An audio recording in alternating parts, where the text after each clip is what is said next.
Të nderuar miq, motra dhe vëllezër, zonja dhe zotëri, invalid të luftës, familje të dëshmorëve, luftetar dhe adretar, të nderuar misafir e politikantë, mirë se erdhët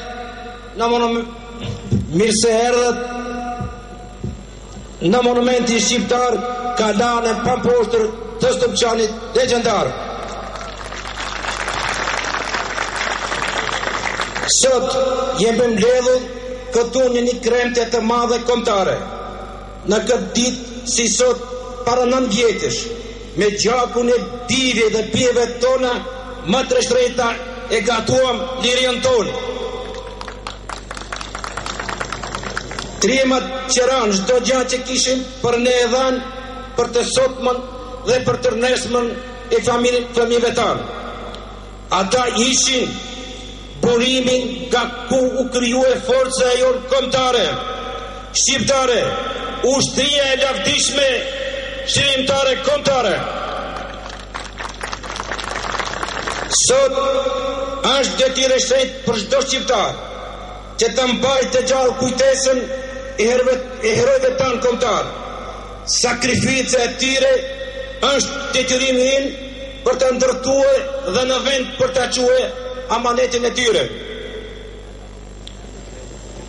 A u plotësua amaneti dëshmorëve tanë, i Afrim Kalanicës, i komandant Tigri, beqirit të 3 luftrave, Qenasiut, Abdul Mejidi, bashkë me 10-300 shok adretar që u fejuan për të ardhmen e ndritër të kombrit shqiptar. Sot, Afrime me shok të gjithë po na pyet, pse janë dalët akrepa dorës shqiptare? Ai ende nuk ka harruar se ditën kur lëshuam në këtë vend ku jemi sot, i patëm premtuar, Afrim, ti dhe shokët e tu, përhenët të qetë se ne amanetin të qopqëm në vend për jetë. Dhe sot, Afrimi përsëri pyet, por kësa here me një trazir që i del fnak nga thellësia e shpirtit. Nuk kam besuar se do të bëhet ai për çka ne luftuam. Pse gjithë ai bekim u kthye në mallkim e trishtim. Ai pyet, ku janë edhe shokët e tjerë të luftës, ata që kanë shpëtuar? Shokët të gjithë sa janë, 1.000, 100.000, i gjithë populli shpëtuan nga një vuqe për të filluar një vuqe tjetër. Ata të pafajshmit të luftës së krenarisë kombëtare vazhdojnë të digjen burgjeve. Sopëtasit tani janë ndërshkuar kolektivisht me mbi 100 burg me errësirën slave. Afrime ende i pyet dërsa unë po esht. Dua ta di, çu bë me lapetare lavdisht të dëshmorëve në Stopçan.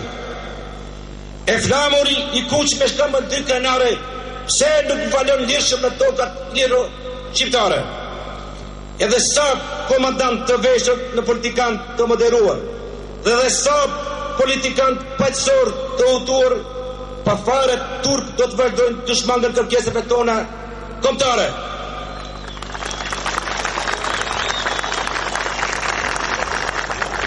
Edhe sa kohë të zgjash me shtrime dhe gërnjeshtra slave për barazi dhe drejtësi. Edhe sa kohë shqiptarët do të vazhdojnë të ndërpërkambën. Të nderuar motra e vëllezër, ne, njerëz të luftës, nuk mund të pajtohemi me kompromise të dëmshme anti-shqiptare që nuk i respekton vlerat tona kombëtare. Ne nuk mund të rrim të qetë aty ku ligjet banë jo për të na respektuar, por për të na ndërshkuar. Ne nuk mund të rrim duar kryq aty ku shqiptarët në emër të drejtësisë slave ndërshkohen, burgosen, fihen, torturohen e nëshmohen. Prandaj, nga ky monument i lavdisë pëleshoj apelin për gjitha të shqiptarë të administratës shtetërore që të heqin dorë nga politika e smundjes së harresës. Le të kujtojnë familjet e atyre që nuk duhet harruar. Kujdesi për ta duhet të mbetet të tjera jonë e përhershme. dhe të kujtojmë gjithmonë këtë monument për sakrificën e tyre fisnike, sepse pa këtë sakrificë nuk do të mund të ekzistojmë edhe ne. Ata të cilët të ranë duke në mbrojtur ne në luftën atëtare, treguan për vërtitjen e për përgjeri dhe të drejta kombëtare shqiptare. As sot, as për jetë më nuk guxohet të dërtohet çështja jo kombëtare dhe vlerat e luftës tonë shërimtare. Ua kemi borx njerëzve trima, kërëve të luftës tonë atëtare, që të çojmë deri në fund zgjedhjen e çështjes kombëtare.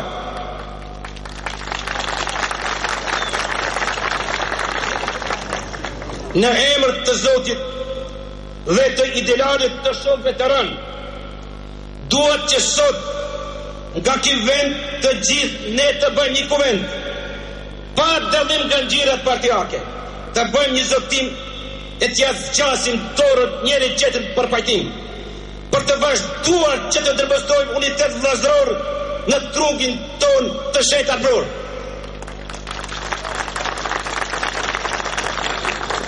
Ne nuk duhet t'i harrojmë se ata kuran vetëm një amanet në elan.